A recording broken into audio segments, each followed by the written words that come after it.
যারা অবিশ্বাস করবে তাদেরকে জাহান্নামে দেওয়া হবে। জিবরাইল আলাইহিস সালাম বলেন, ওই যে বলছিলাম হাদিসের কথা, এরপর বলেন আল্লাহর নবীকে বলবেন, শুধু তাই নয়, জাহান্নামীরা পালানোর চেষ্টা করবে, জাহান্নামীরা পালানোর চেষ্টা করবে। জিবরাইল আলাইহিস সালাম বলেন, পালানো তাদেরকে দেওয়া হবে না। আপনার যেমন জেলখানায় প্রাচীর টপকে টপকে অপরাধীরা পালাতে চায়, নবী আমার বলেন সেদিন জাহান্নামীরা ওই রকম প্রাচীর টপকে টপকে পালাতে চেষ্টা করবে।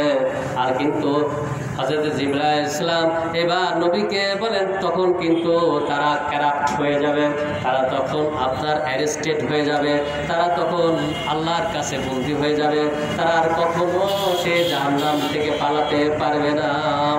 এই জন্য আল্লাহ রাব্বুল আলামিন বলেন, ইযা উলকু ফিহা সামিউ লাহা শাহিকা ওয়া ইয়াতাফুর তাকাদু তামায়াযু মিনাল গায়ব।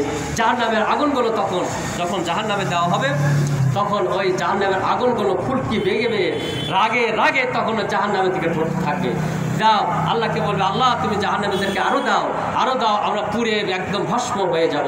সুতরাং মানুষ হলো এই পৃথিবীর বুকে শ্রেষ্ঠ জীব, আমরা হলাম একদম আল্লাহ তাআলা শ্রেষ্ঠ জীব। সুতরাং আমরা কি জাহান্নামে যেতে চাই? কথা বলুন, আমরা কখনো কিন্তু জাহান্নামে যেতে চাই না, আমরা কিন্তু আল্লাহর জান্নাতে যেতে চাই। একমাত্র উপায় হলো আমাদের ভুল বুঝে আল্লাহ তাআলার কোরআনুল কারীম অনুযায়ী জীবন গঠন করা। কথা ঠিক না বেঠিক?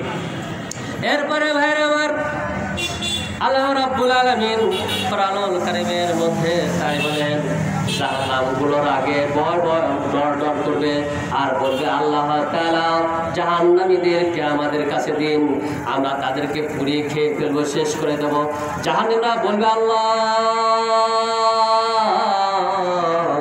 ওগো আল্লাহ, আমাদেরকে একবার আর একবার সুযোগ দাও, আমরা জমিনে যাই, বাংলাদেশে যাই, আমরা 5 ওয়াক্ত নামাজ পড়ব, আমরা সালাত আদায় করব, আমরা রমাদান মুবারকে রোজা রাখবো, আমরা মানুষের সাথে খারাপ ব্যবহার করব না, মানুষের অধিকার হরণ করব না, আমরা সবার সঙ্গে ভালোভাবে চলবো।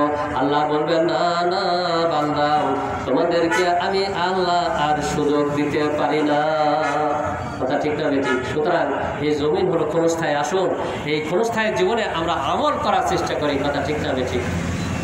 আমার ভাইরা আমার, এরপরে আল্লাহ রাব্বুল আলামিন কিয়ামতের মুসিবতের দিনে দেখা যাবে এমন একটি ব্যক্তি হঠাৎ করে এসে জালসায় এসে বসলো, হঠাৎ করে রাস্তা দিয়ে যাচ্ছিল, আরে এখানে কোরআনুল কারীমের কথা আলোচনা হয়, এমন একটা ব্যক্তি ভালো আমলগুলো করে নাই।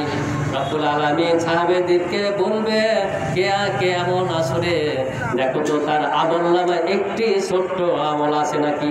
হঠাৎ করে অ্যানাউন্সমেন্ট, তার স্টেটমেন্ট ঘেটে ঘেটে দেখা যাবে, তার স্টেটমেন্ট হঠাৎ করে দেখা যায় মুজাহিদ কিলাব, এই জালসাটা হচ্ছে মুজাহিদ কিলাব একটি 18তম বার্ষিক মাহফিল হচ্ছে যুব সমাজের উদ্যোগে। হঠাৎ করে দেখা গেল এখানে সে বসে পড়েছে, আল্লাহর কাছে স্টেটমেন্ট দিবেন। আল্লাহ তাআলা তার তো কোনো ভালো আমল দেখা যায় না, কিন্তু সে তো এখানে এসে বসেছিল, কোরআন থেকে আলোচনা হয়েছিল, তিনি শুনেছিলেন। আল্লাহ তাআলা দয়ার সাগর, তিনি বলবেন, বান্দা এই আমল ছাড়া কি তার আর কোনো আমল দেখা যায় না? আল্লাহ কয়, বান্দা বারবার আপনার দিকে চেয়ে রয়েছে। আমার আল্লাহ বলেন, সাহাবারে যা যা ওই বান্দাকে ধরে তুই জান্নাতে দিয়ে দে। জোরে বলেন সুবহানাল্লাহ। আল্লাহু আল্লাহু কি যে মধুর নাম। কথা ঠিক না বেঠিক? আল্লাহু